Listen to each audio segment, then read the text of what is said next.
সোমবার বিকেলে যশোরের রাজারহাট বাজারের চামড়ার হাট পরিদর্শন করেন বাণিজ্য উপদেষ্টা শেখ বসিরউদ্দিন। তিনি বলেন, ট্যানারি শিল্পের বিকাশে সরকার নানা পদক্ষেপ নিচ্ছে।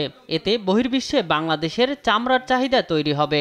ট্যানারি মালিকদের সক্ষমতা বৃদ্ধি করার উদ্দেশ্যে সরকার তাদের প্রণোদনার প্রায় 220 কোটি টাকা সরকার এই ঈদের আগে ছাড় করেছে, সো দ্যাট যেন ট্যানারি আলারা তাদের পণ্য উপযুক্ত মূল্যে কিনতে পারে। আমরা বাজার ব্যবস্থাকে ইনক্লুসিভ করেছি, অন্তর্ভুক্তিমূলক করেছি, করে বাজার ব্যবস্থার উপরে জিনিসটা ছেড়ে দিয়েছি ফাইনাল প্রোডাক্ট ভ্যালু।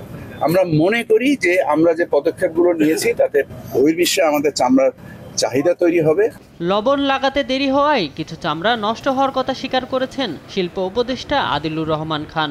দুপুরে সাভারের ঝাউচর বিসিক চামড়া শিল্পনগরী পরিদর্শনের সময় তিনি বলেন, চামড়া সংরক্ষণে যা করা সম্ভব তার সব করা হবে। কিছু জায়গায় লবণ চামড়াতে লাগাতে গ্যাপ হওয়ার কারণে, ঠিকভাবে লাগানো না হওয়ার কারণে কিছু চামড়া নষ্ট হয়েছে, আর বাকি চামড়াগুলো আস্তে আস্তে ঢাকায় আসছে।